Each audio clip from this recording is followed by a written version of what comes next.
Jagshemash, my name is Borat. Welcome, watch, review, repeat. This podcast where two best friends... Sorry, I lost it. I don't know if I can pull off the Borat for the entire episode. Welcome to Watch, Review, Repeat. This is the podcast where two best friends discuss the latest in film and television and then do it all over again the following week. My name is Colton Brown.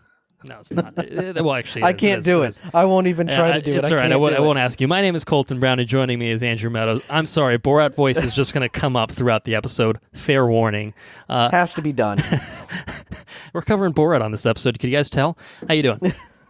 I'm doing good. How are you? I'm well. You know, it's a loaded question because we live in tumultuous times, my friend. Tumultuous times, I say. It's kind of interesting. We talked about the idea of covering Borat. We thought, hey, the election is coming up. At the time we said that we were going to cover Borat, the election was coming up, so it seemed like a good time to do it. And we tried to record ahead of the election and just couldn't make it happen. We just couldn't get the timing right. And I said, why don't we just steer clear of Tuesday night? Because I just, it's not really what I want to be doing on Tuesday night. I'm going to be glued to the television screen, and I was indeed glued to the television screen. So we're actually now recording 2 days past Election Day, and still a lot of uncertainty in America right now. Things are looking good for a certain someone. I'm not going to jinx anything right now by saying anything out loud, but I think it's safe to say it's not the election that probably either you or I hoped for.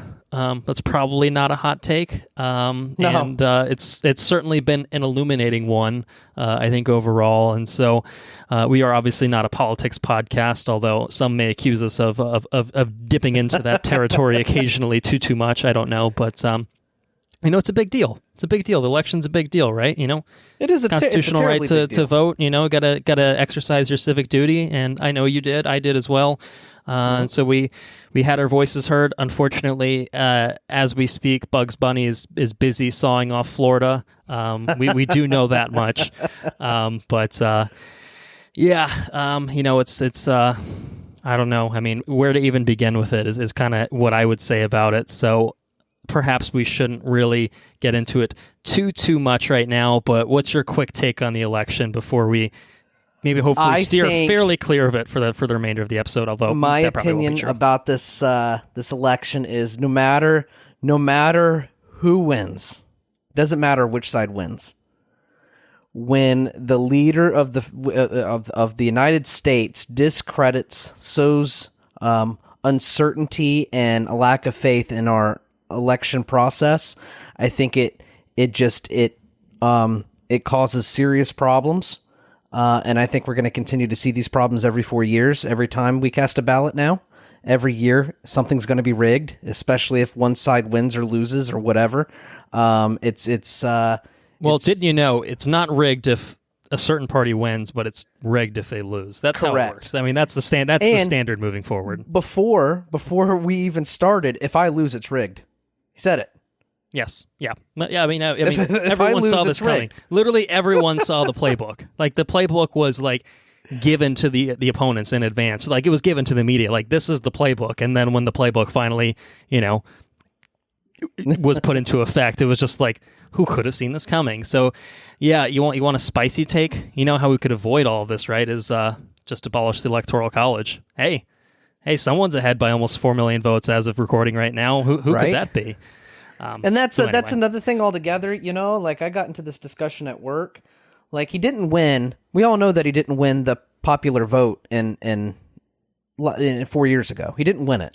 7 of the last 8 elections, the popular vote has gone to the Democratic Party. That is a fact. That is literal fact. Even regardless of what happens with the rest of the counting right now, that will remain true of this election as well. So 7 of the last 8. And crazy. You can't, it doesn't matter what side you're on. You can't say that Donald Trump hasn't done an effective job at alienizing people and creating polarizing opinions. Doesn't matter. Doesn't matter what side you're on. So naturally, I think people are more inclined to vote, right? So there's this thing about the Electoral College that, you get rid of it completely. If that's what you think about it, then that's fine. You get rid of it completely. Then obviously we're not going to have any Republican people. My personal take on the Electoral College is I think that the winner-take-all system is what breaks the Electoral College.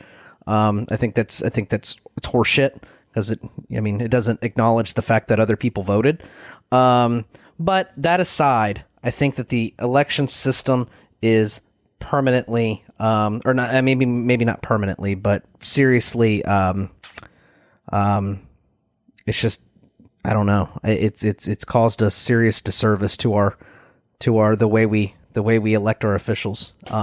Because one man said it's a broken thing. So 46% or 58 yeah, I mean, 48% of the country is buying that at face value without questioning it, without looking into it further, and that's a serious problem. Something, yeah, So yeah, so next time we record, I'm sure we'll have a better idea about what the presidency looks like.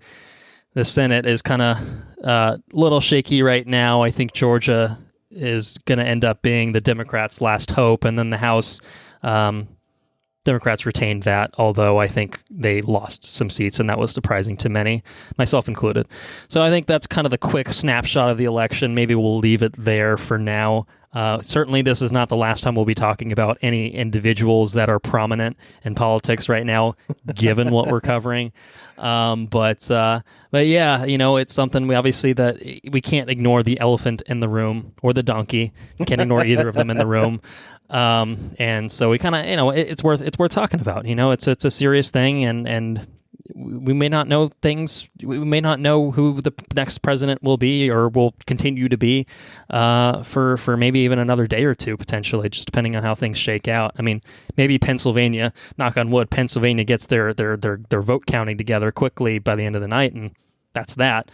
I mean, I think maybe by the time this episode goes up, this will all be old news. That's definitely going to be true, but who knows what's going to happen from We're recording here. in the heat of the project as many things as we want, but yeah, I thought that 2-day buffer might be good enough, but yeah, I mean, pandemic obviously really, really fucked up a lot of voting things, with a lot of mail-ins, just especially in places that have never done it before. PA, Michigan, Wisconsin were all kind of hot messes in terms of basically getting the day of vote and then the mail-in ballots coming in later and kind of really flipping things on their head. And you saw the opposite story happen in Florida. You saw the opposite story happen in Ohio, Texas to some extent as well, where, oh my God, things look amazing for the Democrats. And it's like, oh, and then everyone shows up day of and not so much. Right. So yeah, it's just super interesting dynamic.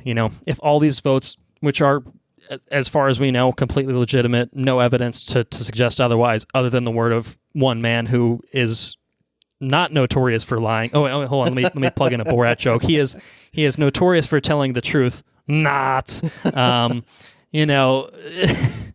Anyway, I'll go on and on. It's a hot mess if you let me. It's so a hot rein mess. rein me in. I'm going to rein myself in right now. Let's talk about something else, and that is Borat Subsequent Moviefilm, which the surprise sequel to the 2006 film Borat, one that is obviously very timely, was released ahead of the election. We were a little bit late to the party, admittedly, in covering it, probably a couple weeks late, but certainly still as timely as ever in terms of what it tackles, in terms of politics, in terms of the pandemic, which for some reason is also politics. So it'll be a fun conversation to talk about Borat, don't you think? Yeah, absolutely. Couldn't be a better time. So yeah, I mean, really though. So Borat.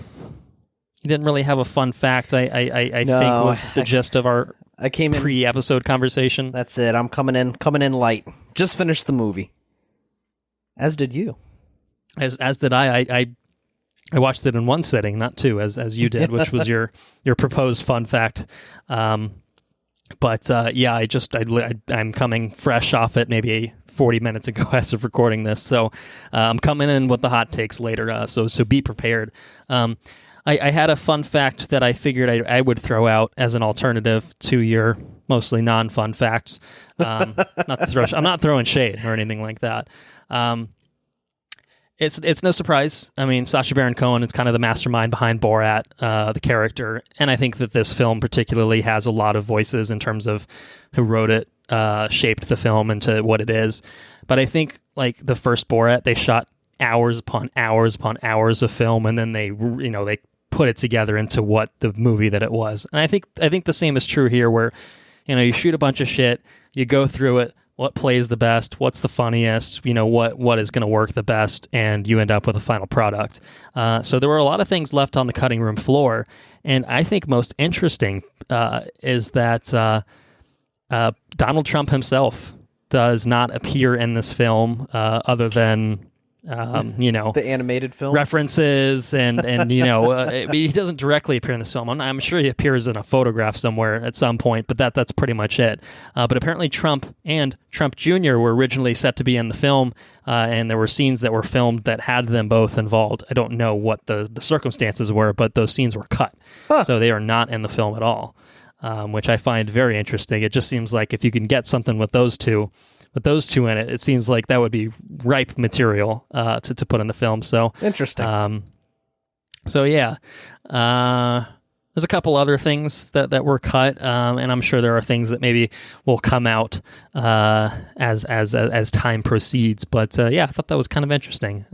So that's my fun fact that I offer to you and to our listeners. Nice. That's pretty fun. And now we proceed to some news. We start our news with unfortunately the passing of Sir Sean Connery, one of the greats, who has died at the age of 90. Obviously, Sean Connery had an illustrious career. James Bond. I mean, he is the original James Bond, and one of the best Bonds, undoubtedly. Oh yeah, if not sure. the best for many people. Obviously, we probably have a recency bias. / we were kids growing up, and we grew up on Daniel Craig, so like he's kind of our guy, maybe. Yeah, but you can't deny Sean Connery is the man, an icon in that role. And of course, his career was really impressive. I think through and through. League of Extraordinary Indiana Gentlemen. Jones. League of the Extraordinary Gentlemen is one of his finest entries. I'm waiting to be impressed. I think that might have been his final film appearance. Was it I hope really? Not. I don't know if he might have come out of retirement for something, but I'll look that up. But I was thinking more, along the lines legitimately of Indiana Jones, Last Crusade, playing Henry Jones Sr. Yeah. Andy's Pappy, which is great. Hunt for Red October, The Rock. So some really great shit. Won an Oscar in 1988 for his role in the Untouchables. So Sean Connery himself as an actor is untouchable. So pretty ridiculous. 90 years awesome old. Actor. It's a hell of a run. An amazing career and an actor that will, live forever. I think, really. So let me go ahead.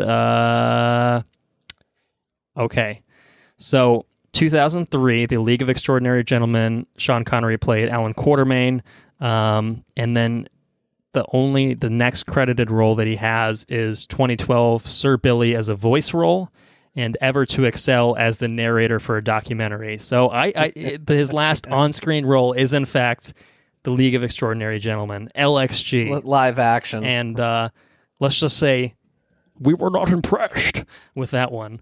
So unfortunately, but respect to him. He went into retirement. He didn't pull the fucking, Al Pacino or, Robert De Niro route of, let me just take paychecks, every year and just make a bunch of schlock. Like, I respect that. He's got a family. He's got an amazing career, and he was content to just settle down and live the rest of his life out the way he wanted to. So fuck I'm out when I'm out. Toast to Sean Connery. Rest in peace. Good sir. Okay. Now, taking, different direction here. More release date things happening. Disney has decided that the COVID-19 pandemic indeed does still exist and indeed is still real. And in fact is is getting worse as the temperatures drop. We're seeing basically a third spike in numbers across the country, No way. which is obviously very alarming. Who could have seen this coming? It's almost like they talked about that. Who could have seen it coming?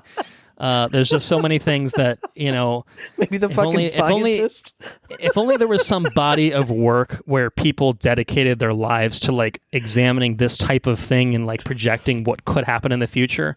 What? I'm sorry, I'm getting something in my teleprompter. Science. What that? Yeah. So Free Guy and Death on the Nile. What's it all about? What is it all about? Science. Was it you that left a floater? Holy shit. Has you eaten a banana?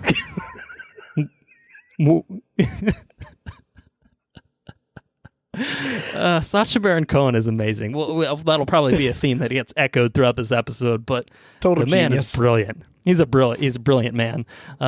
So Disney has pulled the 20th Century Studios movies Free Guy and Death on the Nile off of the December theatrical release calendar, which is to say that Disney has abandoned theaters for all of 2020, or the remainder of 2020, shall we say. And yeah. Why wouldn't they? Yeah, I mean, no real surprises here. What's the point of sending these things out to die? I mean, maybe these things get shifted to a streaming service, maybe not. Maybe they just get pushed into 2021 and we go from there.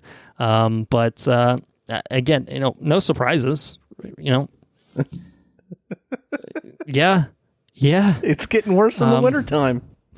Things aren't going to get better. And unfortunately, even if there is, here we go, we're going to go back to politics. Even if there is a change in power, that doesn't happen until January. Like, things are like, we're going to have to ride out the next 2 months at a bare minimum. You know what I mean? Like, nothing's going to change. It's going to get worse.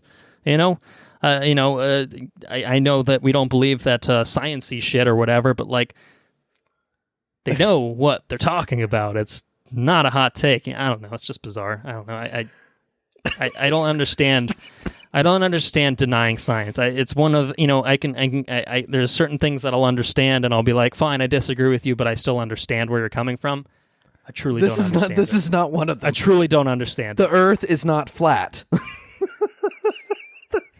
I don't like, how do you convince someone that science is real? Like, I don't know that there's a path.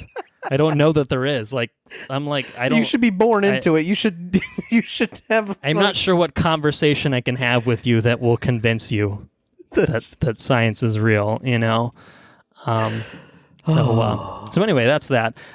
Someone that might be able to convince people in a way that I certainly cannot is Jon Stewart. Jon Stewart could do it, maybe if they happen to listen to him. And no, he's part of the liberal machine. If he wasn't a goddamn liberal, maybe you would listen to him. But sorry, if he wore a skin suit in the shape of Alex Jones, then maybe he'd be able to pull it off. Fuck, I'd listen to him. Jon Stewart's headed back to TV. He stepped away from The Daily Show many years back.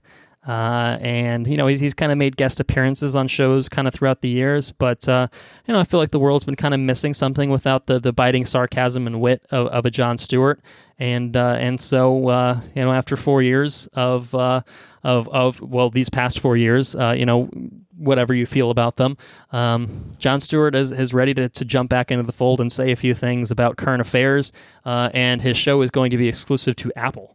So I assume Apple TV or Apple Plus, whatever their branding is called. So I think he's getting paid many millions of dollars to do this, as is probably no surprise. Good for him. But good for him, and I guess good for Apple, because this is kind of piques my interest, I would say, is to see what Jon Stewart's takes are on current affairs. I think that's interesting. And I think that's going to pull a pretty good audience. So. Trevor Noah's great. Noah's good. I like Trevor Noah. Yeah. It's just a different dude. He's just a different show. dude. Yeah, it's a different show. And that's fine. Like, I don't want the Daily Show on Apple. I want current affairs with Jon Stewart. I just want Jon Stewart. I want to hear his take.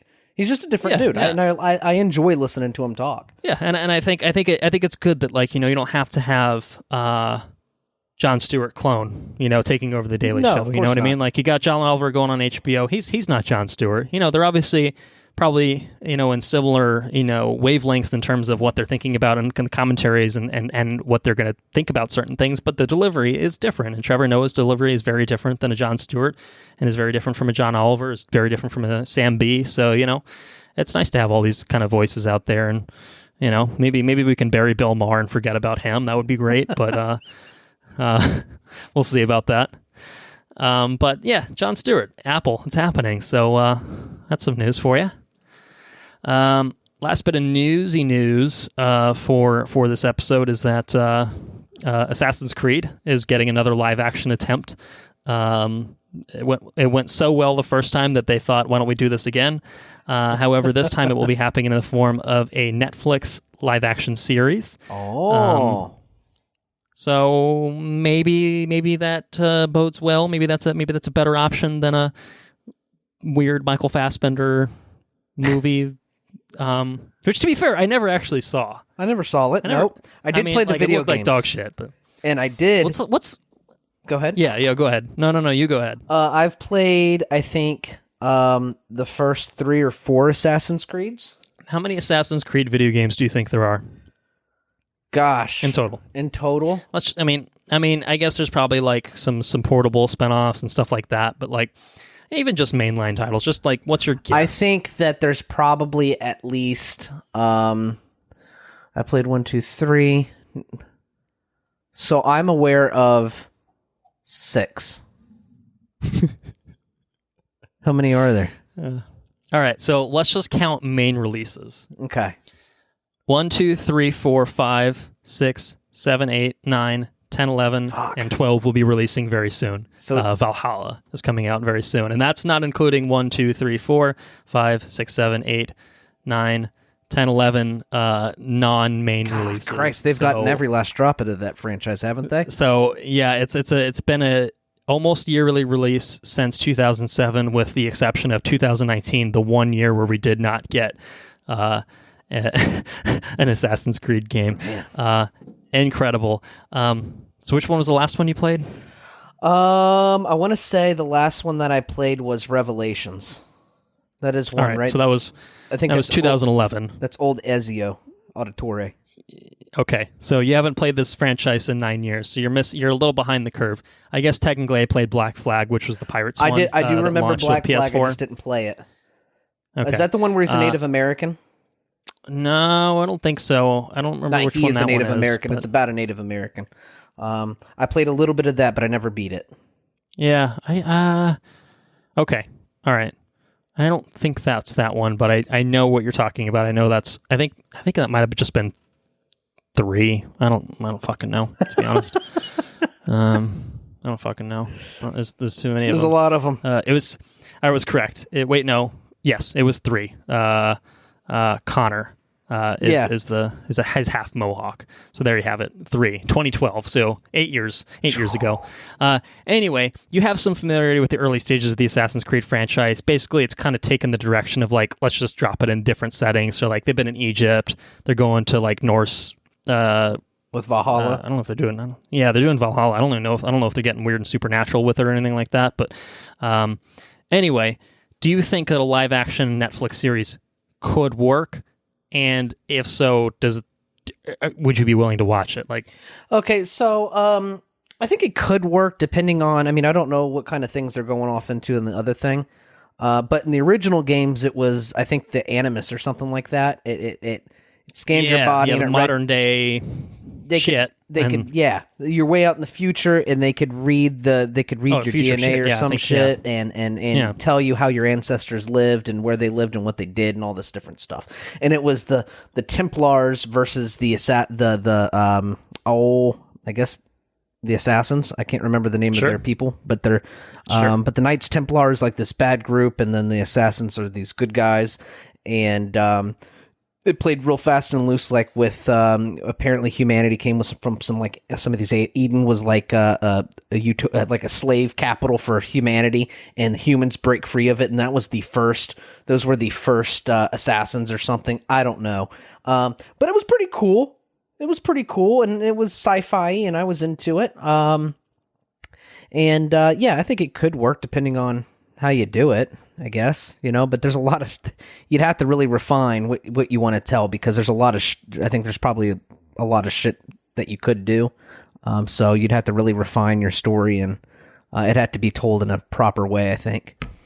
I mean, do you include the animus and the future stuff, or do you just drop the pretense and just about a guild of assassins? Full period piece. Yeah, I don't know. I mean, obviously that was kind of that was a big thing, I think, in the early games. I feel like they've kind of dropped that in more recent recent iterations of the game. Right. So I don't know. I mean, I just wonder, is that interesting? I know they did it in the movie, and they had Michael Fassbender on this rig, and they'd throw him around, and they would cut. I think they cut back and forth between shit happening and that, and then Michael Fassbender all over the place in the modern world as he's being an assassin or something like that. And again, haven't seen it, but it probably I have to imagine that's very goofy. Yeah, it's probably very goofy. Yeah, so a period piece against assassins versus the Knights Templar could be cool. It'd almost be like your that other movie that we watched on Netflix with the Immortal Assassins. It could be something like that, but set back in that period piece. Old guard. Even if it's a modern time thing or whatever, it could work. I mean, the idea of two groups fighting against each other, and one of them happens to be incredibly badass, and the other one happens to be heavily entrenched in the operations of humanity and the forward progress of society and stuff. It could work. I mean, it'd be pretty neat. So I don't know. Yeah, it's probably going to be shit. Well, but it's probably a safe bet. So yeah, I guess there you have it. Assassin's Creed. I don't know what else to say. We'll see what happens. Maybe it'll be shit. Maybe it won't be. We'll see what happens. All right, let's take the rest of the news segment into the direction of some trailers. We have 3 trailers to talk about. The first of which is another Netflix project, a Netflix film. Which we received an official trailer for. It is called The Midnight Sky. It stars George Clooney and is also directed by George Clooney, with a very good cast, including Felicity Jones, David Oyelowo, and Kyle Chandler. Coming to Netflix December 23rd. What'd you think about this trailer here? I saw one person on there, and I said I'm in. Felicity Jones. I am there to watch Felicity Jones. You're not there for Clooney? Clooney, no. Clooney's great. I'll also enjoy watching Clooney, but I was predisposed to say, hey, God, it's got Felicity Jones in it. What's this all about? And it looks like a really compelling sci-fi movie show. Post-apocalyptic, maybe. I don't know, but futuristic. And it looks like it's shot real well. It looks like it's a really emotional movie. And it looks like it's going to be pretty good. Pretty excited about it. Yeah, I think it looks very stylish just in terms of how it's shot. I feel like we're going to get some strong performances from, again, strong performers. Clooney's great. I feel like it's been a minute since I've seen Clooney in things. Maybe I'm just... I don't know. The last thing I just feel like I haven't seen him in anything in a few years, probably. No Stranger to Space, obviously, with Gravity, but that was what? That was a while ago. That was a while ago. Hail Caesar was probably the last one you saw. Okay. I never even saw that. That's 15, 16? Yeah. So, okay, 16, yeah. So, I don't know. Yeah, that seems... I'm looking, and then, I just kind of feel like maybe he's been off doing other things. He starred, directed, and produced a Hulu miniseries, Catch-22, so that's what he's been up to, apparently. But, I like Clooney a lot. So I'm excited about that. Felicity Jones obviously is great. Kyle Chandler is my boy. Friday Night Lights represent. Texas forever, except for in the election. Now, Homeboy was really good in something else. What did we see him in? Kyle Chandler? Yeah. He was in something recently. And I really enjoyed his performance. First Man? Is that the one that's the Ryan Gosling He's also movie? in Godzilla, but I don't think that's what you're referring to. Yeah, that was the Ryan Gosling one. Yes, that was a good one.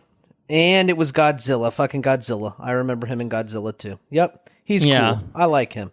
Yeah, He's a good actor. He's great. I really enjoy him. So excited that he's in here. So yeah, I'm excited about this one. Obviously, this is a couple days in front of Christmas. I know we talked about it on either the episode or the one prior to that. Can't remember. December is just loaded with shit. November is kind of a dry season for some reason. So this is one that's going to get stacked on top of that Christmas pile. We're going to get a bunch of presents around Christmas time, and we're not going to have enough hands for all of them, so we're going to have to figure out what the fuck to do. Stop it, Santa. You have too many elves working right now. If you have them in too many close quarters, they're all going to get COVID, and then all the presents are going to run out. So, space that shit out or something. But yeah, I'm looking forward to this. So December 23rd is the Midnight Sky. And something I'm not looking forward to is Michael Bay making, I guess he didn't direct it, to be fair, but Michael Bay producing a fucking movie called Songbird, which is obviously riffing on the current COVID-19 pandemic. In this movie, the COVID-23 virus has mutated, and now the world is in its fourth year of lockdown. And Archie Andrews, aka Riverdale Man, is he's immune, but he's in love with this woman, and lockdown's going to prevent them from being together. So what's going to happen? Oh no! It looked like she could literally just open the fucking door. Well, I'm assuming it's dramatic effects where that's not the same they're in door. Different buildings. Oh, okay. Yeah. That's my guess. Yeah, that would certainly be a very big plot hole if they could just open the door together. He's out just riding his fucking bicycle the entire time, too. I don't understand why he just didn't ride over his bike. I mean, we haven't seen the movie. This trailer looks like trash, right? Yes. Okay. Yes. All right. I'm glad we're on the same page. Yes. This trash trailer, yes.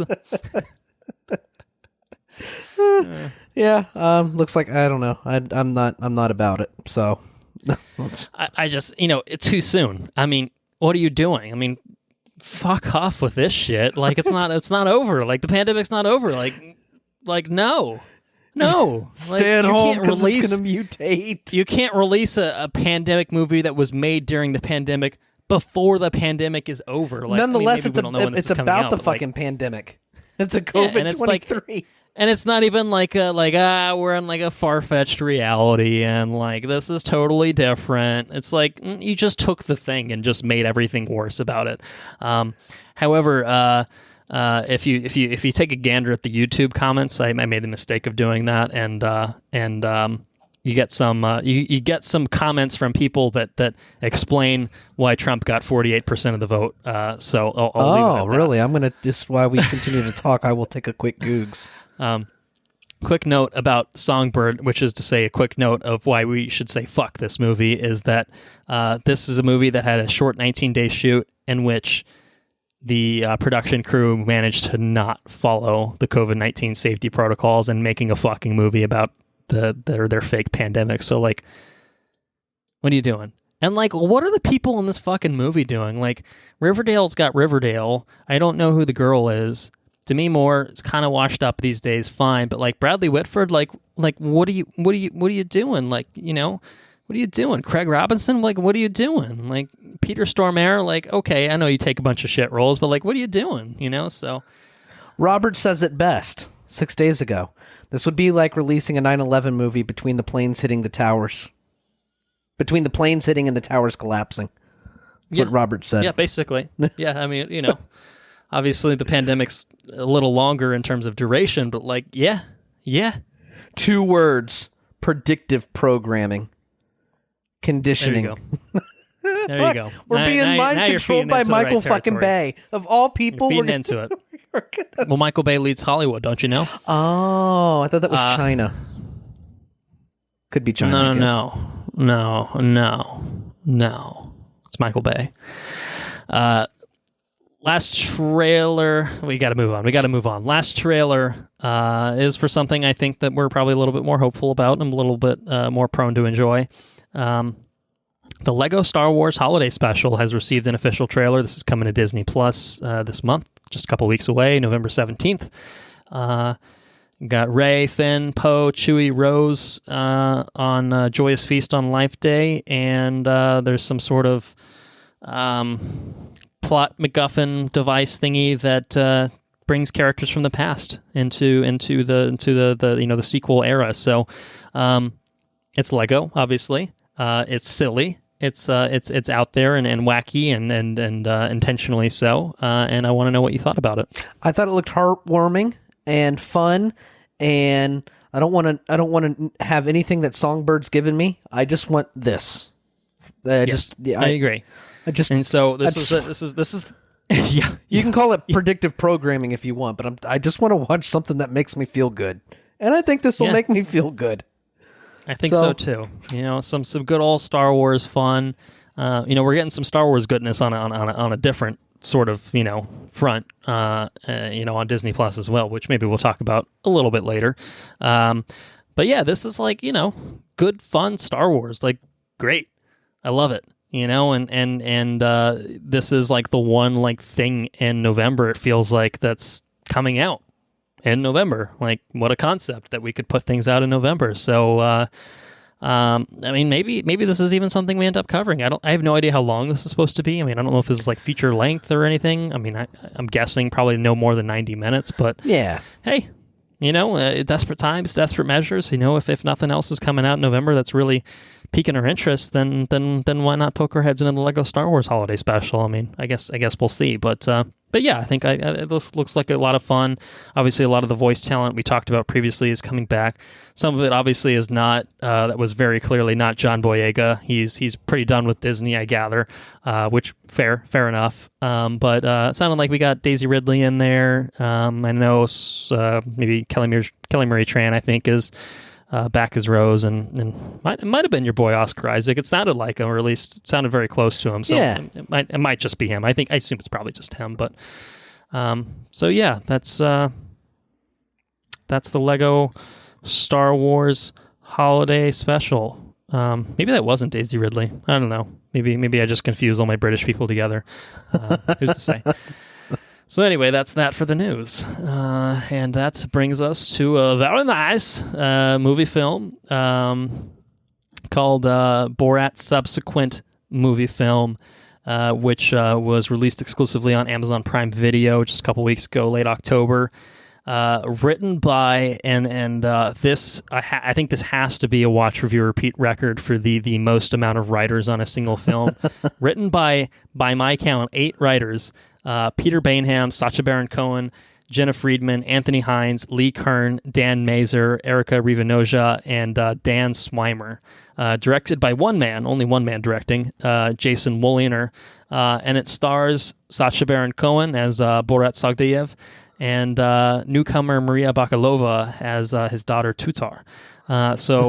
So, and Borat Subsequent Moviefilm, the Kazakh journalist Borat Sagdiyez, you know him, you love him, very nice, Jagshemash, Jinkui, returns to America with his daughter Tutar, who is to be offered as a bride to Vice Premier Mike Pence during the COVID-19 pandemic. We obviously just watched this extremely recently, perhaps the most recent watching for any film ever for an episode that we're recording, saying day of, right? Basically.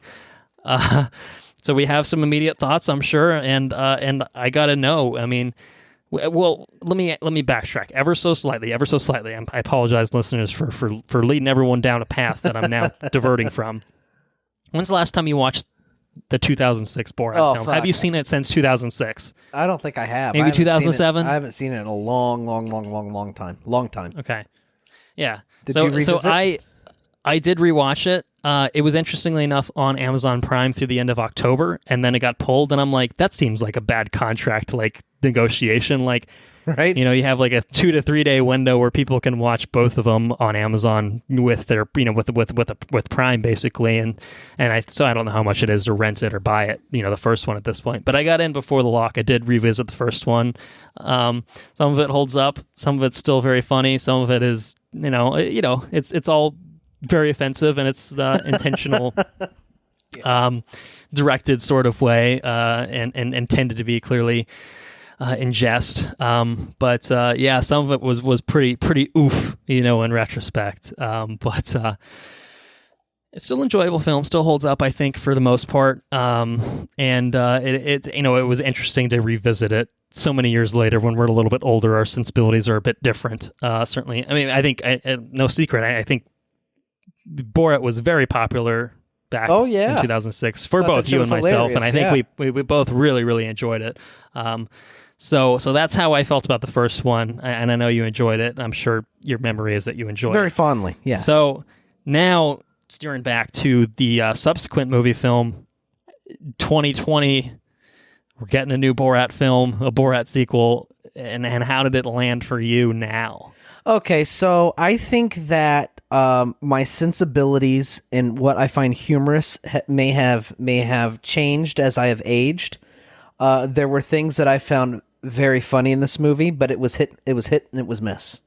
Throughout the certain bits would work, and I think certain bits were hilarious, and other bits I think kind of just fell flat. But overall, I found it provocative, and I found it funny. But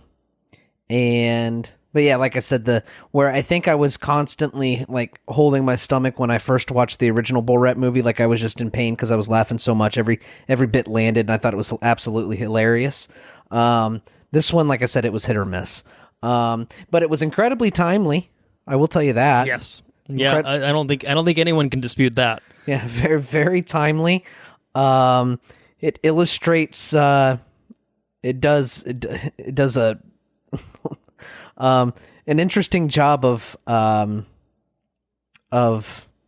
don't know, painting a picture with certain groups of people. And be that what it is, accurate or not accurate, or I don't know. But it does paint particular people in a particular way. And with everything that's going on, if you don't cry about it, you laugh about it, I guess, and that might be the angle of this. And that's pretty much the angle I took about it. I mean, I thought it was hilarious. There's certain we can go into it in spoilers, but like I said, certain bits I thought were absolutely hysterical. But I thought it was the original movie quite as choppy as this one. Like, I felt like this one was just, maybe it's not that it was choppy, it's just it was, I don't know. The storytelling was kind of abrupt, I guess. It was just, do you know what I'm saying? I mean, the way they edited everything? I would say the first one was probably more abrupt in the sense that I think the first one had more just kind of random Sacha Baron Cohen fucking with people segments, and they just kind of had a loose plot thread that ran through that. So the first one is he falls in love with Pamela Anderson after seeing Baywatch on a hotel TV, and so he's traveling across the country to woo Pamela, and so that's kind of like the vague notion of a plot in the first one, but it's really kind of plotless for the most part. It's really just Borat in this city interacting with this group of people. I guess where this one had a dedicated plot. I think it's very different. I think this one has far more of a narrative thrust than the first one did. I think the first one was very much just very set piece heavy, quote unquote set piece, in the sense that just drop Sacha Baron Cohen in different character bits. Boom, boom, to boom, fuck boom, with boom. people, right? And kind of stitch that as a road trip movie, basically. And it does culminate in a point where he does interact with Pamela, it goes from there. But I think this one. I think if you found this one abrupt, I think you'd be surprised by how the first one plays as a film. Abrupt is maybe not the right way to put it. Maybe I just didn't appreciate the narrative, the way that they told the narrative. Yeah, it was just I don't know. I don't know how to describe it. I guess it did. It followed a trajectory, and the bits were dropped in there inside that trajectory that they had set. It was just, I don't know. I don't know how to describe it. Okay. So, I don't know. What'd you think about it? I think I'm probably higher on it than you. I really, really enjoyed it. I think that, one of the stronger points for me was that it was more narrative-centric than the first one. Right. There's a lot more scripted bits in this. And so, it's a different kind of movie, and I think it kind of had to be a different kind of movie in a certain sort of way, in the sense that, we very rarely get Borat actually looking like signature gray-suited Borat in this one, because as they established within, the first 5 minutes, Everybody people knows. were like, Borat, high five, People recognize him. So the whole, kind of conceit here is that how do you make a Borat movie where Borat is in disguise for a lot of the time? He dressed him as an American. Spoilers.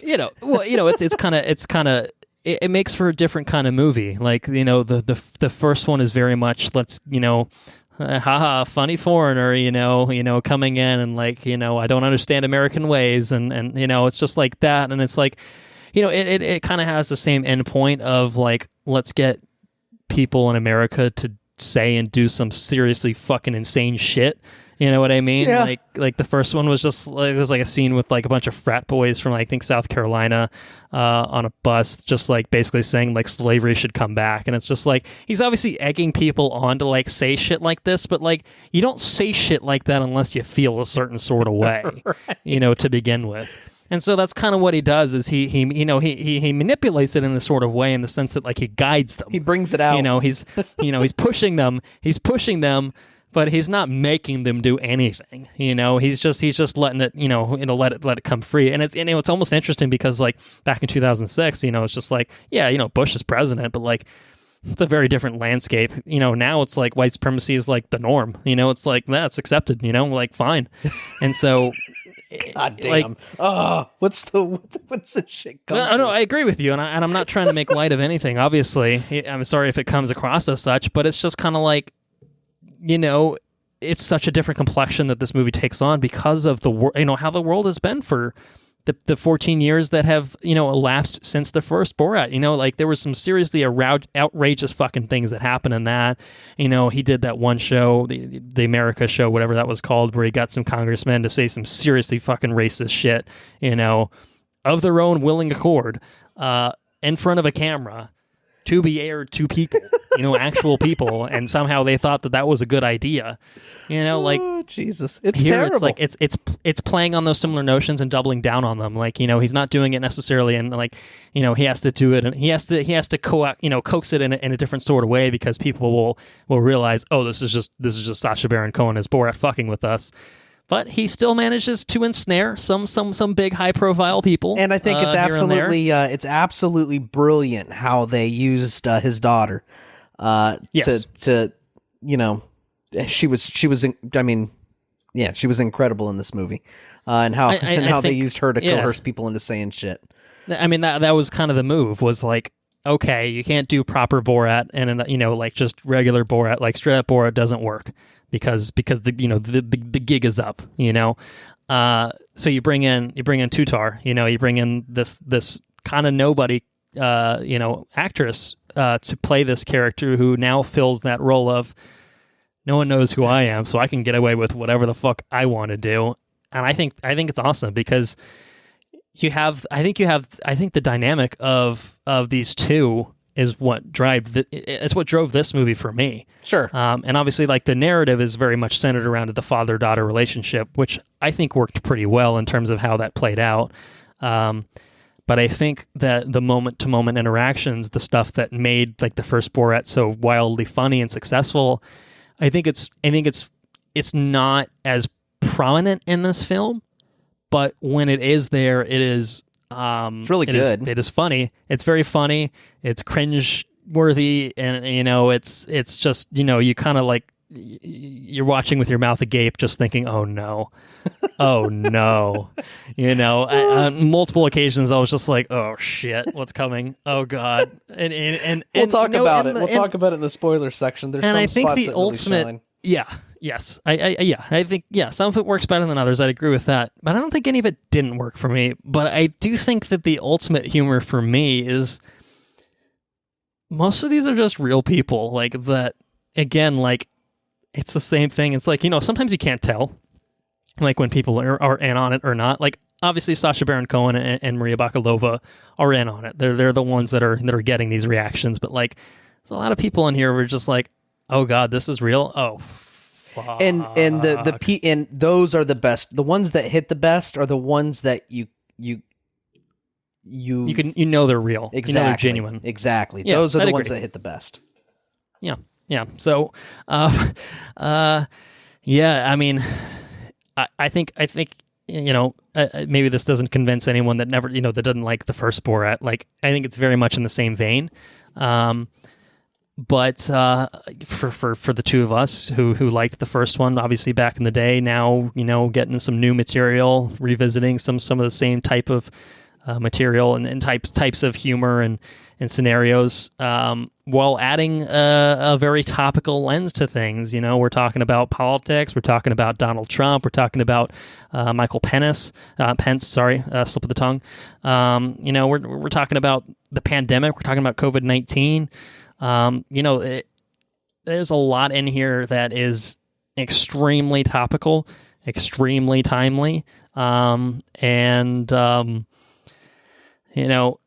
I suppose it is a film about the pandemic, made during a pandemic, so it qualifies, I guess, in the same category as Songbird in a way, but it's a film that acknowledges, just certain things that make it, I think, resonate a bit more than something like that.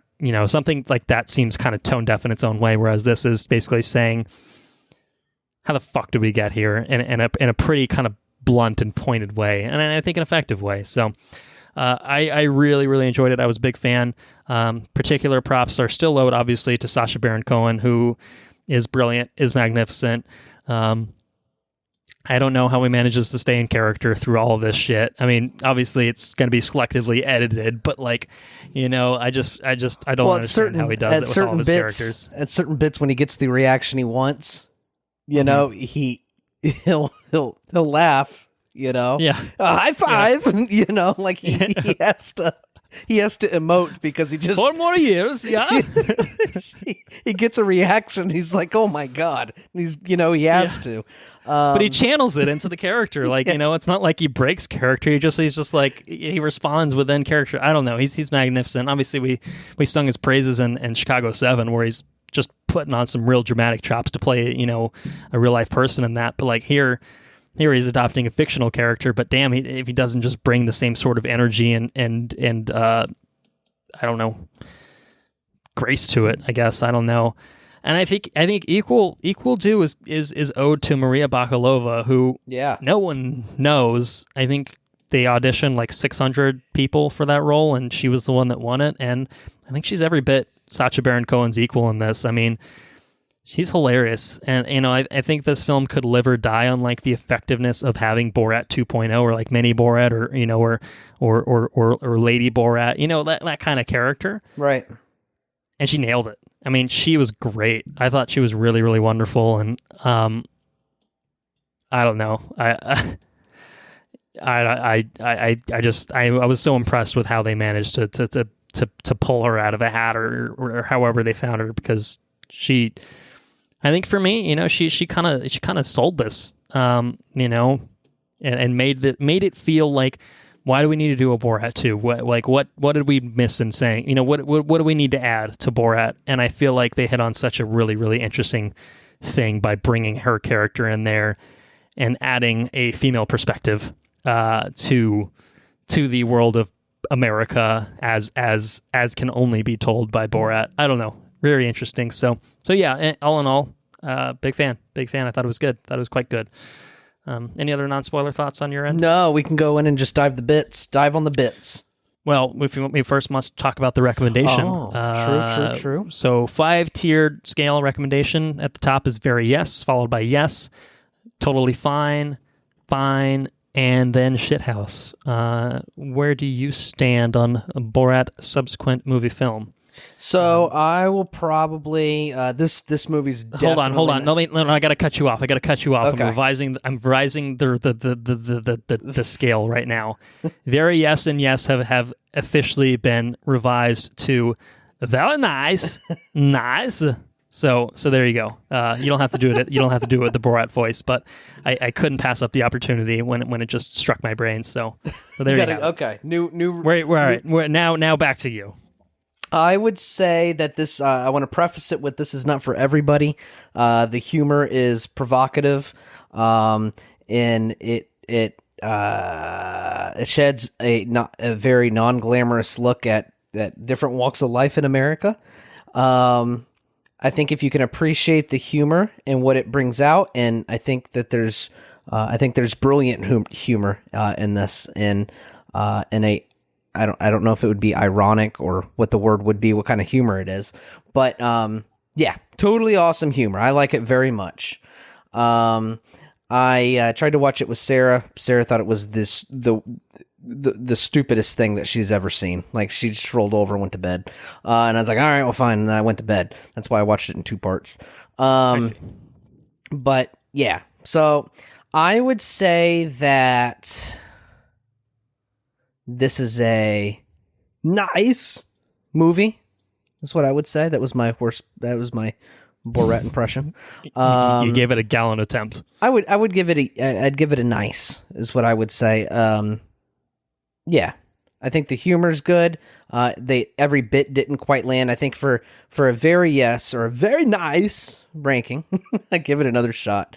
I think that every bit would have to land, but not every bit lands for me. And the scripted, I didn't thoroughly enjoy the scripted pieces of the movie. I enjoyed the authentic bits. So that's my 2 cents. What do you got? I'm gonna go with very nice. Jagshemash. Yeah, I think that the narrative worked for me. I think in a way that it didn't maybe work for you. So I think that both aspects of this film played very well for me. I liked the narrative thrust of it, and I enjoyed that it was, a little bit more scripted in that respect, in terms of kind of where it went. I think it was still biting where it needed to be, and then having the joy of whatever these 2 people are up to fuck with America. Like, obviously those bring much joy, and we'll talk about them obviously, but I think that the connective tissue that I think was mostly absent in the first Borat, and upon a rewatch, was much more ever present here, and I think that kind of tied it together. I think this is just a better film. For me, I think it's almost a better film than like the first Borat. It's very different in the sense that like it's much more pointed towards Trump and the current state of politics, in a way that I don't know that. I mean, I think it's talking about America in 2020 versus America in 2006, and yeah, 14 years isn't that much of a time, but like, it's different. maybe America was always the same underneath the surface, but let's just say that things are not underneath the surface anymore, and so America is as presented a very different place than it was 14 years ago, and I think that's very much on display here. And so I think as kind of like a magnifying glass to that, I think this works really, really well, and that's obviously where those real life unscripted segments come in, and that's when you get kind of the shock and awe and horror and hilarity and kind of all the same sequence that you can't get in a scripted bit. But I think as a complete package, one had a lot. The first one had a lot of that, while the narrative was just kind of an excuse to just take Borat to different places. Right. Here, it felt like it was almost built around the plot. I don't know if it was necessarily, but it felt like they really were trying to. It felt more to me. It felt more natural in terms of progression, but I don't know. Obviously, I'm riding high after just seeing it, so maybe I'll come down, in the next day or two. But we're recording tonight, so it is what it is. I've made my proclamation. It is very nice. The fresh take. Let's do it. Let's go into full spoilers for Borat Subsequent Moviefilm, delivery of prodigious bribe to American regime for make benefit once glorious nation of Kazakhstan. So I think this is the part where I think it's almost appropriate to hand it over to you, because I think you've been chomping at the bit. To talk about things and spoilers. I think one of the there's several funny ones. We'll start with the woman with the cake. Okay. Yeah, that one's just a simple one. Yes, yeah. It's so, like you can detect hesitation for a slight second, and it's just like, it's not worth pushing back. Whatever. Just, I don't know. I mean, a lot of times you got to think about like, what would I do in this circumstance? And it's like, She didn't laugh. She didn't do anything. Like she wasn't like agreeing like, yeah, fuck yeah. Like it was just like okay. And it's like, you could say no sometimes, I think, to certain requests. I think that's fair. I think on a similar note was the recurring fax. The fax guy was great. Yes, I thought that was pretty funny. He was very just like, well, you're not getting killed, yeah, high five. The fact that they were communicating via fax, I think, is just hilarious. That was pretty funny in and of itself. Yeah, I think that's a good touch. Yeah. Of course, the names that he comes up with. I think at one point he was called Chevrolet something. He had so many American names that were those were pretty funny. Oh, yeah. And then you have the breasts going to see the consultation with the doctor. Both consultations, the plastic surgeon one. Well, yeah, I'd have sex with you if your father wasn't around. It's like, holy shit. Okay, dude. Or the lady, the receptionist who says the perverts have to be doctors. It's like, oh my god. I thought the Christian clinic. Yes. When she eats the baby from the cupcake. Yeah, that was fucking hysterical. I think that one may have been my favorite. I think that one. I think that might have been the best one. I might agree with you there. I mean, it was just so perfect. I mean, given the immediate context of it, and I mean, there's just so many layers to that scene that are just incredible. Gold. Like yes. Not a weak point in that entire sequence. Just, I mean, the back and forth is just honestly incredible, and just the double meanings to everything was. I give her treats. It does not matter. We are here now. Like, oh my gosh. What was the other one? God doesn't have accidents, or doesn't make accidents, or something like that. It's like, well, all right, that's a take. You have her meeting the Instagram influencer. You just have to be kind of weak, and it's like, oh my god, man, this is terrible. The ball was fucking hilarious. When that was so uncomfortable. How much is my daughter worth? It's like $500 or $200,000. $500. Yeah, something like that. And then that other girl, $500. the younger girl, she just like looks at him like, "What are you doing?" Like, fucking disgusting. And then she dances. To be fair, I found. I mean, look, I'm obviously I'm not a member of high society. This may surprise many, but like, what the fuck even was that? Like, I mean, where do you go to participate? The debutante ball. Like, I'm like, what is this? Like, I don't know. I found it creepy. Like, obviously it's like intended to be like. I think, like, like it's being portrayed as like creepy, but like I just think it kind of is, like, regardless of Borat's input or involvement, and it's just like, I don't know, it's just like a weird like you've never been to a secret society ball before. Yeah, I don't know, like something about it. Just I don't know. We like young girls; they're fun. It's like, Jesus Christ. Okay, what the fuck is wrong with people? Let's see. What else is there? Well, I would like to know, was the shipping crate guy in on it or not? Because surely he had to be in on it. I mean, he just fucking sealed her back in the crate.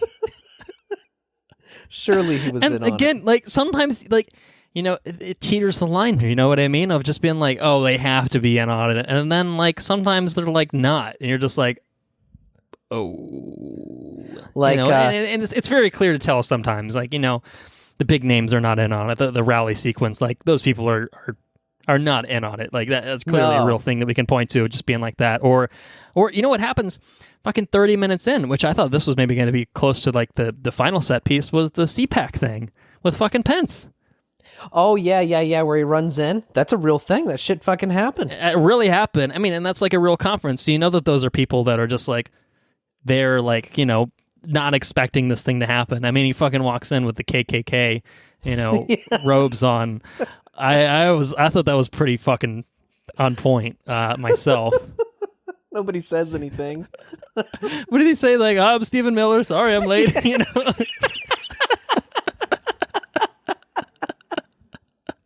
Everybody looks around a little confused. Like, what the fuck? There was another one. This is just an offhand moment. I'm sorry that I just made me think of. Like, there's just some like witty, like dialogue, snappy dialogue that comes along, and there's obviously the recurring thing of women being able to drive being just like this shocking revelation for both Borat and Tutar. And there's the one scene. I think it's out in the parking lot of the plastic surgeon's office after Tutar has been in the conservative women meeting or whatever that is. Right.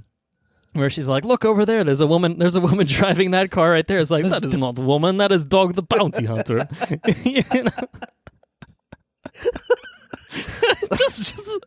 mean, it was a good payoff to the picture of him earlier, but just caught me so off guard that I just lost it. Do you think the guy getting his haircut was in on it? I don't think so. Is this good? It's good. Is this good? He cuts the hair and keeps showing up pieces of the hair. It's just little details, man. It's just little details that are just fucking funny. He comes in sharpening a machete. You're not gonna shave my head, are you? No. Here, no. I cut this pubis. He shows the pictures of that dude. Oh, very good, very good.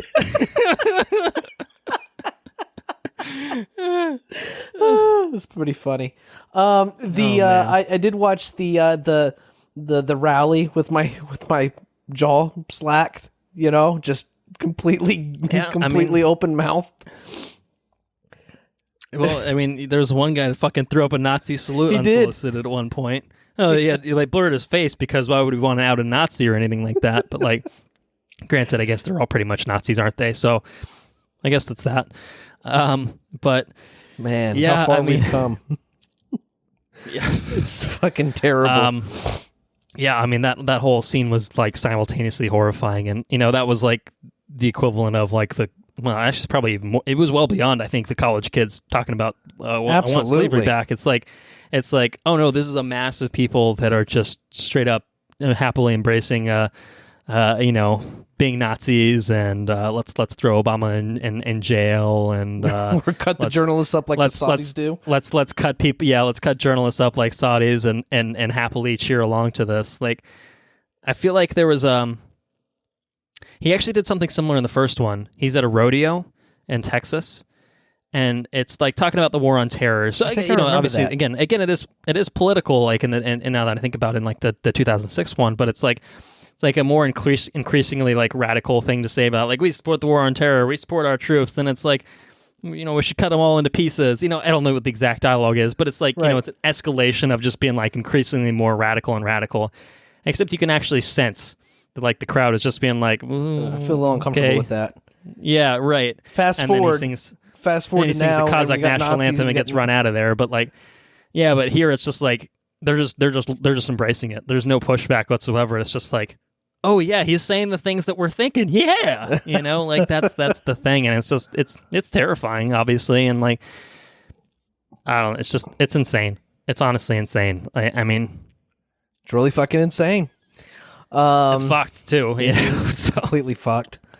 What else was there? There was one thing that I thought was hysterical, and for the life of me, I can't remember what it was. And it was just like a one-off thing.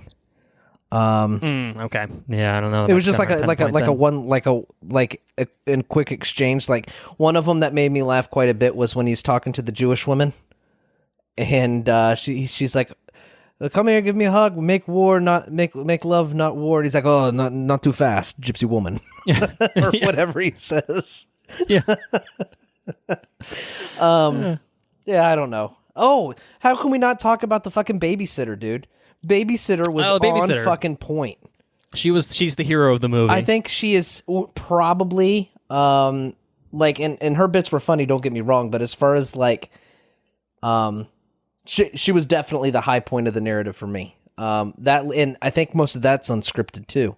Yeah, and I think maybe they scripted around like what they got from her, and maybe they had the broad strokes of everything else, and then like they used that to kind of inform the narrative of Tutar's, becoming a woman and breaking away from Borat. I mean, she was great, and like I think there's something that happened with she might have sued. I can't remember exactly, or there was like a crowdfunding type thing. Because basically, like, she's like the only person in this movie that is like a good person, like an unscripted person that's just not doing fucked up shit and is just like looking at things like, I'm sorry, what the fuck did you just say? The book, you get the book of, the story. This is a lie. Yeah, touch like your this is a lie. Yeah, and she was very respectful. She's like, well, my papa tell me this true, and she's like, well, I don't know about that, but this story is not true. It's like she wasn't like rude. She was like extremely level-headed under the circumstances, just being like, what the fuck is happening right now? Yeah, I think the babysitter, like I said, I think she's the hero of the story for sure. Absolutely. She was great.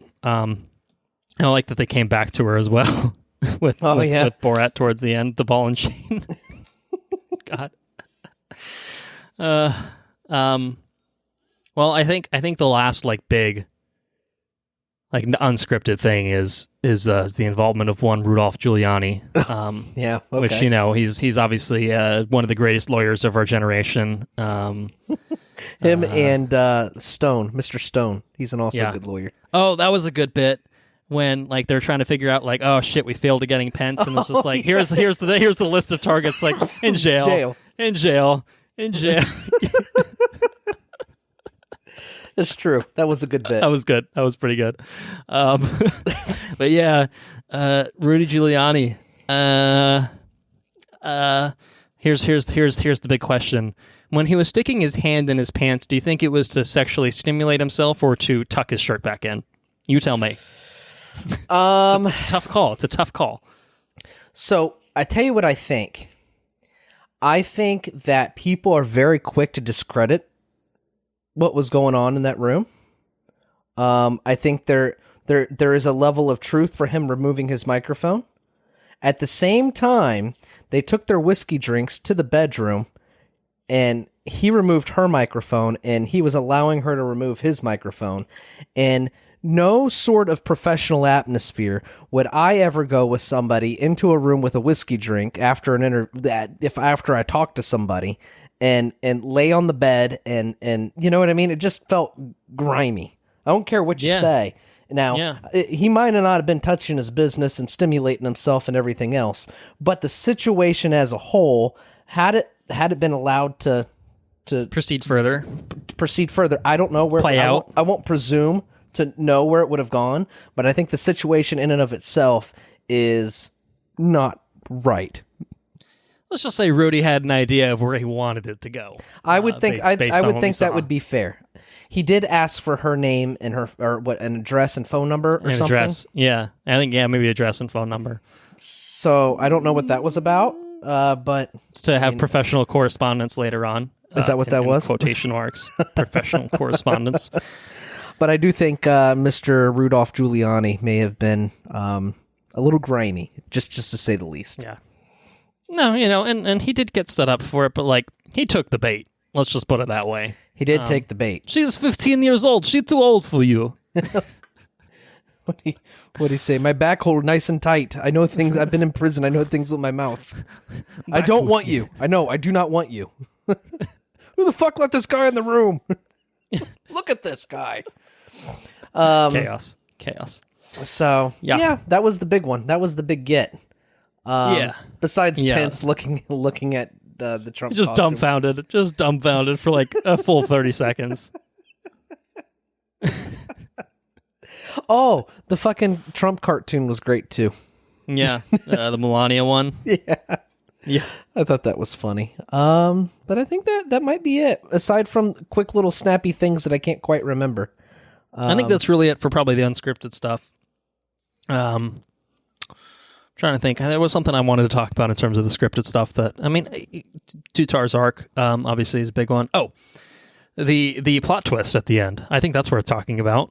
What the gypsy tears were in fact were, and then how the pandemic came to be. He was. I thought that was a pretty fun. That was pretty good. I thought that was a nice, fun twist. In terms of just the narrative portion of the film, to just bring that in was pretty good. The running of the American as kind of the final set piece, I thought was actually pretty brilliant too. She got the AK from Walmart. yeah.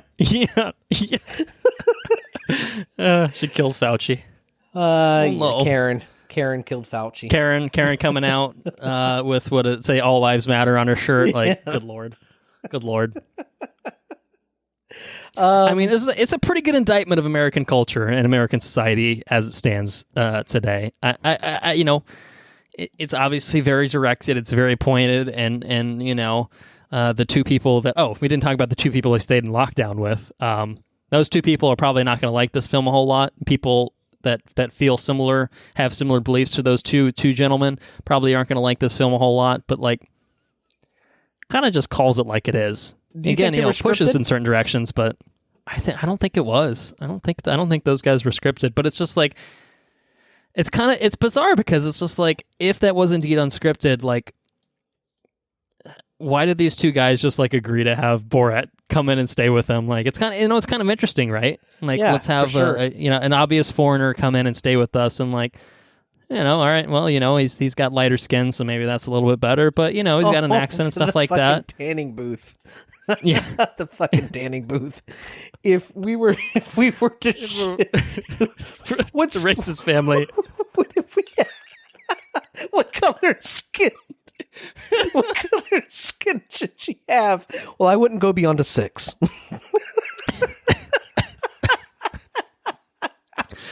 It's just people like they think about it and then like, I shouldn't entertain this question, or maybe they don't even go through that thought process. They're just like, I got an answer for you. I've thought about this before. They don't. There's no sort of.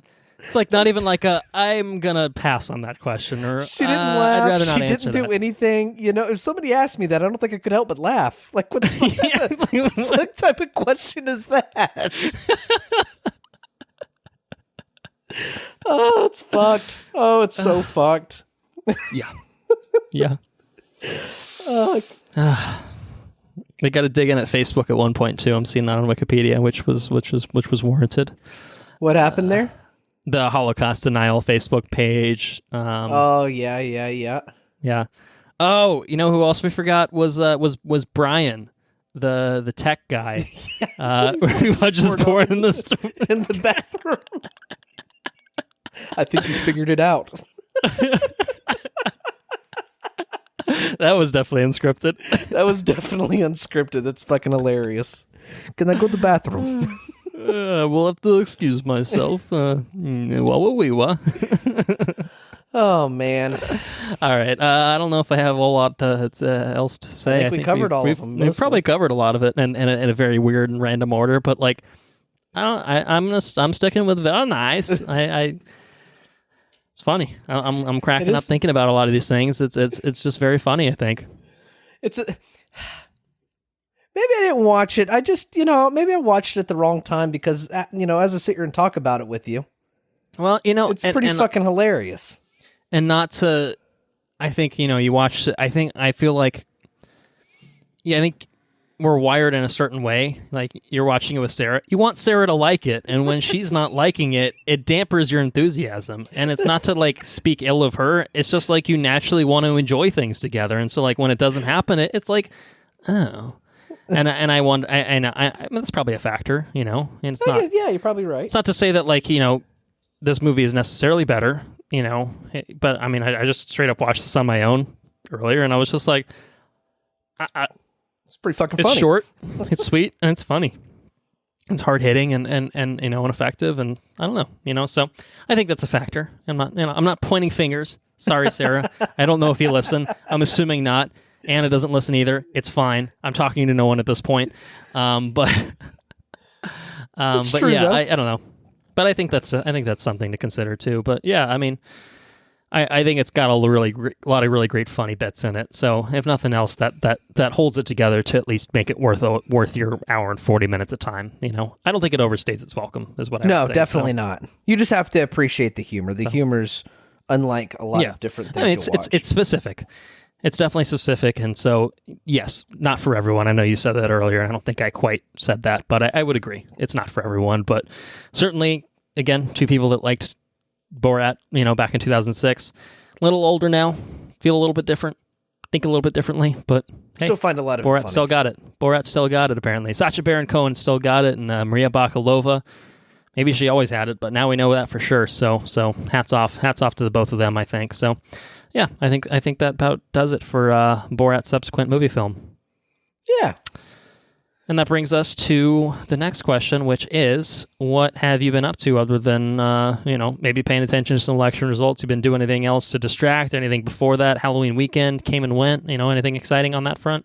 So what do we got? We got Halloween weekend. We went to the neighborhood block party there. And I drank a little too much at Sarah's parents' house when I ended up spending the night. But I did come back and I came back home that day and I built a fucking booth, dude. Okay. Yeah, I saw some pictures. It looked pretty spiffy. I have to still trim it out and stain it, and I have to do all those things. I'll probably do those things this weekend. But I did build a booth, which is pretty cool. Structural thing in the house. It's attached to the wall, the whole 9 yards. Very nice. Did we talk about the stocks last time? I don't think so. So there was a guy I sold a car to. He was like 19 or 20 years old. He was telling me how over the course of 3 weeks he turned $50 into $3,500 by playing stock options, and he came in and bought a car with a down payment much larger than $55. So I put the money in the stock market. And for the past couple of, for the past week or so, I didn't put a whole lot of money in. I put $80 in at first, but then I couldn't. It was just so slow moving. Like I was only having gains of in the cents. I wasn't really doing a whole lot. So I threw 100 in there. So my hard cash invested in the Robinhood app in the stock market is $180. I had some woes at one point. Actually, yesterday, I thought I was all the way back down to my initial investment, and I had lost all my gains. But this morning, I did some day trading. Robinhood flagged me as a day trader, and I can't do that shit anymore because I don't have $25,000 in the app. But I was able to turn my $180 into what is currently sitting at $317. So how about that? Well, very nice. So, you did talk about this slightly, but you had just hopped on the last time we recorded. So this is like an update, I guess. Okay, update. So stock update.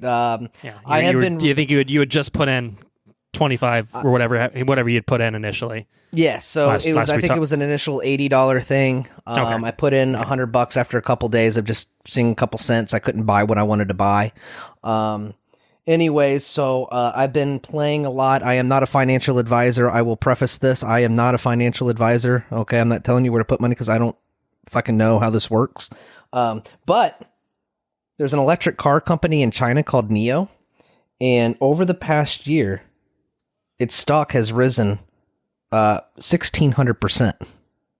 And so I've been riding the coattails of that thing, and that's how I day traded today, and I made that $120. So that's cool. Nice. So it's fun. It's a fun thing to do at work when it's slow. Pop a little here, and sell them and stuff. So it's pretty cool, and it's earning money. So that's fun. What else did I do? I built the booth, played the stocks. There is something else that I did. I know I did, but I can't quite remember what it was. I talked about Star Wars last time, right? Star Wars ride. Oh, I'll tell you what I fucking did. I watched the fucking Mandalorian, dude. Well, why don't we just talk about it? We'll obviously, fair to say, we'll have a full season 2 episode when everything's all said and done in December. But let's talk about The Mandalorian ever so briefly right now, because holy shit. Holy shit. I don't know if you want to do spoilers now or talk around certain things, but let's just say The Mandalorian is going very exciting places this season. Absolutely. Absolutely. It's off to a tremendous start. I cannot be more I tell you what, when the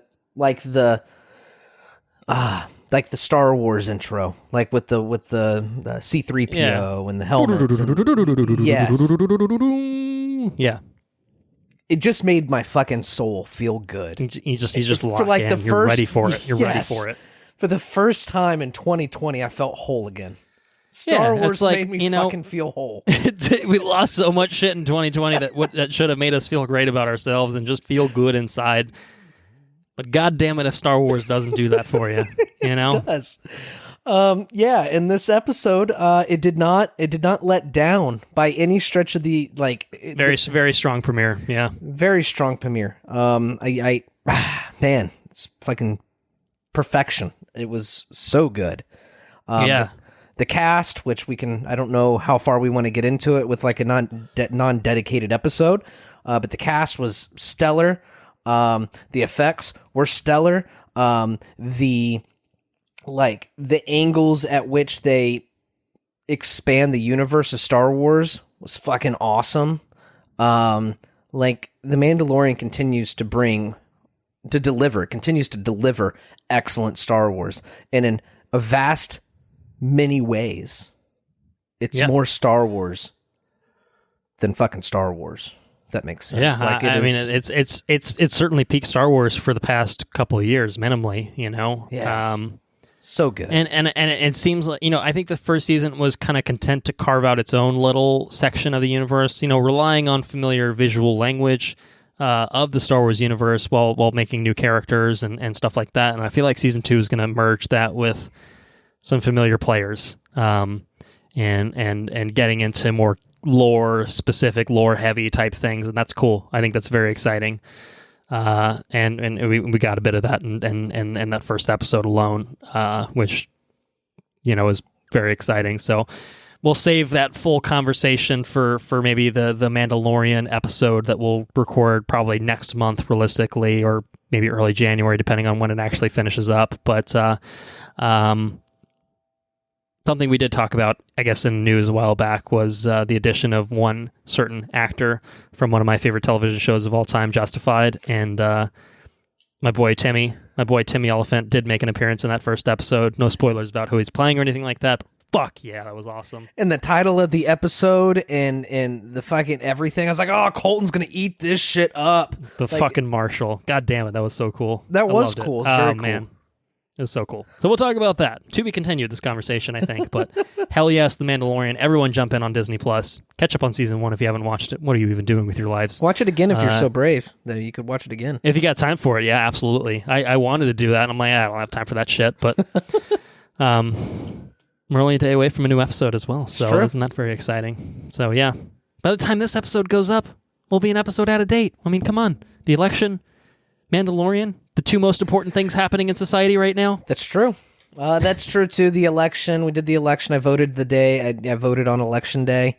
Nobody was at my poll, which is cool. It was nice and simple. That's nice in and out. Yeah, that's great. I noticed how Pasco County did. So you can tell why I get frustrated. Expected. I come in. No surprises, honestly, though. Obviously. You can see why I get a little frustrated sometimes, and for some reason I tend to talk a little bit more about the old politics than I need to vent. Yeah, you need a venue for it. That's it. Shit. I think that might be about it though. Cool. I tell you what, I have watched. I try to watch a lot. I like watching the game shows. I like watching the Jeopardy. I watch quite a bit of Jeopardy. I think I watch Jeopardy almost every night. There's this new late show on one of the networks. I think it's Ellen DeGeneres' show. Have you seen that game show? What's it called? Do you know? I think it's called Game of Games. Ellen DeGeneres' Game of Games. I don't know anything about it. It's pretty fucking nothing. funny. I find myself laughing quite a bit about that. Like these, if you get a chance, check it out. It's trivia questions. If you get the trivia question wrong, or in kind of different things, they do things to the people. It's kind of funny. Like there was one thing where there's a balloon that's inflating. It's like full of whipped cream and shit, and you pass this thing around. It's like hot potato, but then it'll like randomly explode, and it explodes all over this guy's face. It's pretty funny. I find simple humor in that. But other than that, though, I think that's probably about it, dude. What have you been up to? Well, since we've already covered The Mandalorian, that does it for the television part of what I've been up to. Everything else I've been up to was going in on watching some movies, some Halloween, some spooky shit. I did watch one spooky Watched movie. a lot. Oh, go for it. I watched that movie Del Toro produced, like Scary Stories to Tell in the Dark or something. Oh, okay. Yeah, it was like it's like different stories, right? No. Short stories, yes. It's connected? the book is. Yeah. The book is, but not the movie. But not the movie. The movie's Interesting. The movie's pretty shit. I actually sat there, I think that was like the night before Halloween. Yeah, it was the night before Halloween because we were going to the thing. And I sat there and we ate dinner and I drank some wine for dinner, and then we had I think like we drank half a bottle of wine with dinner and stuff, and Sarah said she's going to go to bed. I was like, well, I want to watch a spooky movie. So I was scrolling through movies to watch. I said, I haven't seen this, and Del Toro produces it. It's got to be okay. So I started drinking half my bottle of wine. I ended up getting sloshed and falling asleep on the couch and it was just total shit. It was not very good. I did not like that movie at all. What is it? Bummer. Yeah, so I did watch that. My lame-ass Halloween movie. Yeah. Well, I guess before I talk about my thing, is Sarah into horror at all? I mean, what's her take on the spooky? She I don't know, I think she's kind of neutral on it. Like she doesn't get real excited. She'll watch a scary movie. Like we watched I think the last one that we watched together was the Blair Witch Project, and I didn't really particularly enjoy that one. I thought that was pretty lame. But that was pretty much, I think that was the last one we watched together. Okay. All right. Well, that leads me into what I'm going to talk about, which is to say that Anna does not do, I think, proper horror very well. I think it's very much a watching daylight, lights on type of thing when she gets into horror, which is very much the opposite of me. I want lights off, and I want to feel something. I want to feel scared. I feel like it's a rarity for me to actually like get unnerved by certain movies. Right. But I enjoy the sensation of just watching good horror films that actually do kind of hit that sort of mark. Sure. And unfortunately, I didn't really watch anything in that vein this year. Anna and I spent basically the whole weekend together, so we took it in a different direction and watched, quote unquote spooky things, which is to say, obviously horror inspired things that are not necessarily designed to scare the shit out of you, but are still enjoyable in some respects as well. And so I think one of the banner carriers for that sort of thing is Scooby Doo. Scooby Doo. So we watched some Scooby Doo. We did a Boomerang week-long trial because they've got a lot of Scooby Doo on there, and so we watched Scooby Doo and the Witch's Ghost, which is something that both of us watched as kids and had fond nostalgia for. And so revisiting that was quite delightful. It has Tim Curry as one of the new characters besides the gang. And he's a great voice actor. He was wonderful in that. And it honestly held up. Like it was a ton of fun. Like I felt like a kid watching it again. Like legitimately felt like a kid watching it again. And I really, really enjoyed that one. I don't think I ever saw that. And we also watched Scooby Doo and the Ghoul School, which was far more old school. I think The Witch's Ghost was probably early 2000s when that came out. The Ghoul School one was like late 80s, I think, and clearly the animation reflects that. And it's Scooby Doo, Shaggy, and Scrappy Doo. Let me at him, Uncle Scooby. Without the rest of the gang. So it's a very different kind of thing. And it's interesting. I guess it was closer to like one of the shows that was airing around that time in the sense that like, when I think Scooby-Doo, I think, the librarian dressed up as a mummy, or I think, the archaeologist dressed up as as a ghost or something like that. This was like legit monsters, and like, on their face monsters, no doubt about it. Like, we're just accepting that these are just absolute monsters. And so the Ghoul School is like the kids of like big like horror icons. So like there's the daughter of Dracula, there's the daughter of Frankenstein's monster, there's the daughter of the Mummy, like things along those lines. And so it's like just playing it straight in terms of horror and stuff like that. And it's a little longer than Witch's Ghost, and I felt like it was a little too long. But, you know, it's like a throwback, kind of like late 80s Scooby-Doo kind of thing, like really fun and enjoyable, you know. And the same thing, like I didn't have the nostalgia for this one. I don't know if I'd ever seen it in its entirety or anything like that, but I remember bits and pieces, and I enjoyed it. You know, it was fun to kind of do a little throwback action. I love Scooby-Doo. Scooby-Doo's great. So that we did watch some Scooby-Doo. Did you in watch... terms of live... Oh, go for it. Not to cut you off, but did you watch the Scooby-Doo one with the fucking witches in Louisiana turning into like werewolves? Do you remember that? I don't. I'll have to look it up.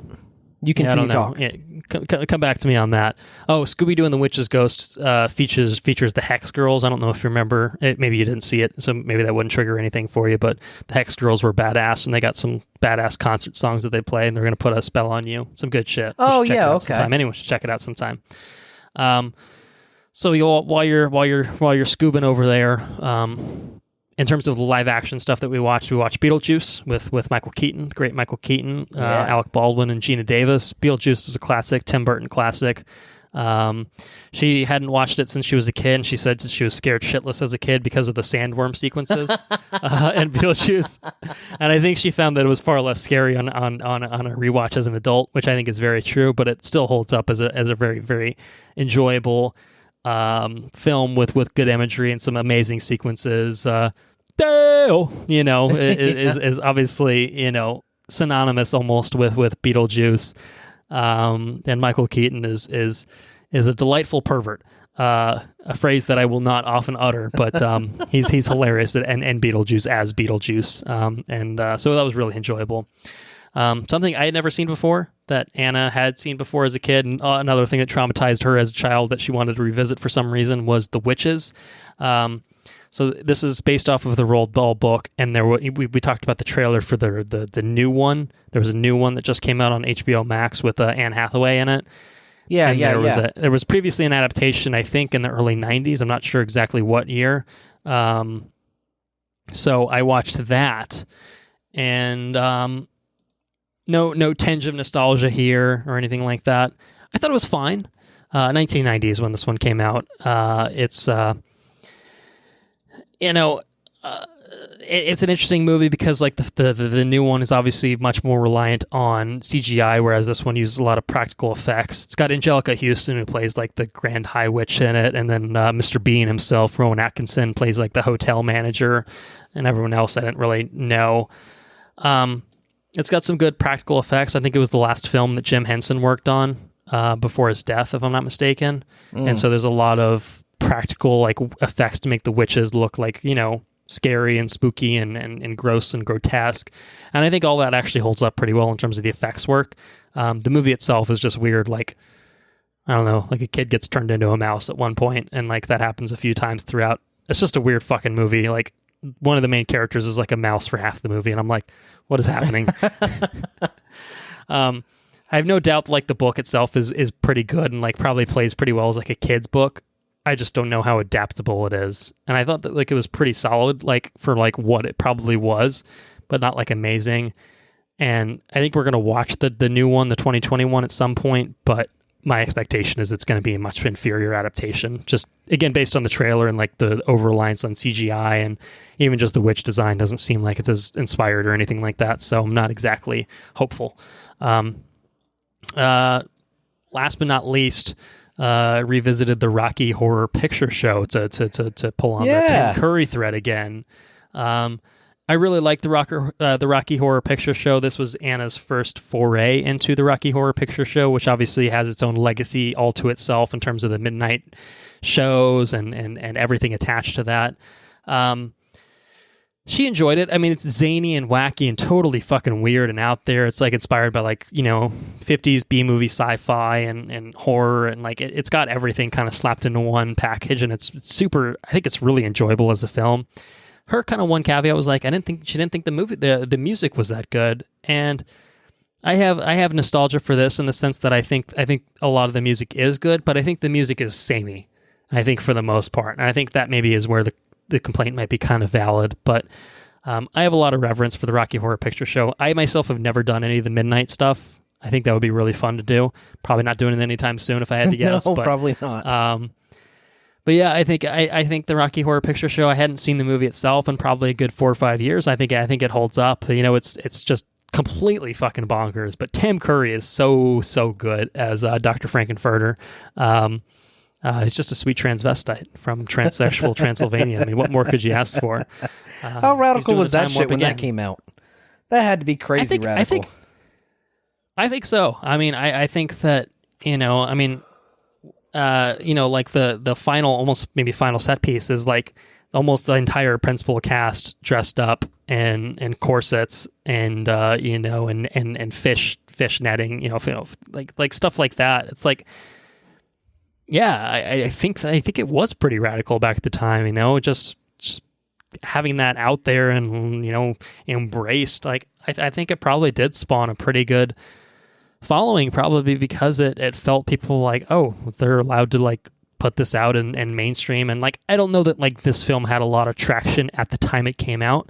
I think a lot of the film's life came post-release, it wasn't a, number one box office smash success or anything like that. But I think that certainly that and whatever else the life it came on, the life that it took on subsequently, I think I think it did have to pave the way for an LGBTQ plus kind of influence, with Frankenfurter's character and just the costumes and Tim Curry's performance, I think probably particularly, I would guess. So yeah, so that's really cool. Obviously, that's kind of interesting, like subset of like this movie being cool and fun and totally out there. But yeah, I think it's just a pretty fun, crazy film that I enjoyed a lot. So yeah, that's how I feel about Rocky Horror. On a side note, if you and Anna want to watch my favorite Scooby-Doo adventure, it is single-handedly, by a large margin, Scooby-Doo on Zombie Island. Yes, I think it's on Netflix. So we're trying to watch as many as we can with our Boomerang subscription, which will probably run out in a couple of days. But Zombie Island is on our list. I think it's on Netflix last we checked, so we're definitely going to watch that. Yeah, that one there's also featuring Mark Hamill, so that entices you at all. Very cool. Very cool. Well, it does. I didn't need to be sold, but now I'm sold even more. So yeah, I think that's about where I stand on everything. So lots of spooky stuff, and then otherwise I've been glued to the TV, waiting for this election shit. I mean, even as we're recording, I've been keeping tabs on things, admittedly. So yeah, I saw that somebody else turned in their ballots. I think, right? Somebody else turned in the. We got some Arizona stuff as we recorded. We've gotten some Georgia stuff. We've gotten some PA stuff. So PA and Georgia are pretty tight. Georgia is incredibly tight as we're recording. I mean, thousands of votes separating it. Arizona is tightening in favor of Trump. And so we'll see what happens. Have to wait and see how everything kind of shakes out. But PA and Georgia are looking pretty solid. So, Nevada is probably looking good for Biden as well. So let me ask. We'll see. If Trump wins, is the election no longer rigged? Because right now it's rigged. Yes. No question about it. It's totally rigged. Yeah. If he wins, it's not rigged. That's correct. That's how it works. That's so fucking stupid. I mean, we can look at this in the sense that, like, they filed court. They filed in court to stop the counting in Pennsylvania. They filed to stop the counting in Michigan, which didn't. I mean, it had already swung in the other direction by the time that was even filed, so it didn't matter. You'll notice they're not filing in Arizona and Nevada. Like, why could that be? It's because maybe the results the numbers that are yet to be counted could be favorable. Like, it's an obvious bullshit double standard, and like, no sane judge is going to go for that sort of logic. I think maybe he filed in Georgia too, because that's obviously trending in the wrong direction as well. So, I mean, it's yes. The answer is yeah. I mean, if he wins, then it's not a scam and everything was totally legitimate and nothing to see here, folks. Move along. That was always the narrative. That was the playbook. And surprise, surprise, here it is. Here it is in action. It's unfolding before our very eyes. So yeah, I think that's kind of where we stand with things. And so, like I said, next we record. Hopefully this shit's over. Things should have have borne out by that point. We should have an answer. We should have a definitive answer. It's possible that if PA moves in the direction that it is, we have an answer tonight. PA puts Biden over the 270 threshold. I mean, it's as simple as that if it comes down to it. But it depends on how fast things get counted and obviously what they get counted as. So we'll see what happens. To be seen officially speaking. As of past 11 on remember the 5th of November, we don't know yet. We don't know. So we'll leave it at that. And we'll say thank you all for listening. If you enjoyed what you heard, please spread the word.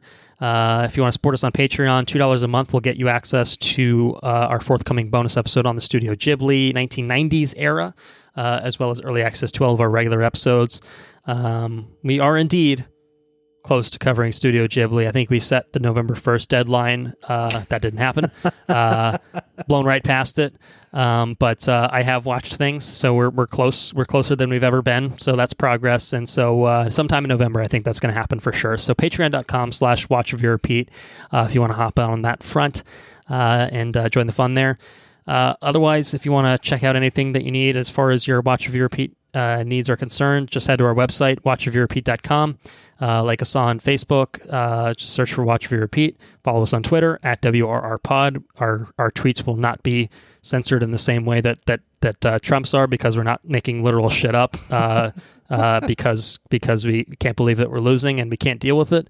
If you have any questions, comments, or suggestions, send those our way to watchreviewrepeat@gmail.com. You tired of us talking politics? Too bad. You can send us an email anyway, but we'll talk about it maybe, but we'll still ignore it.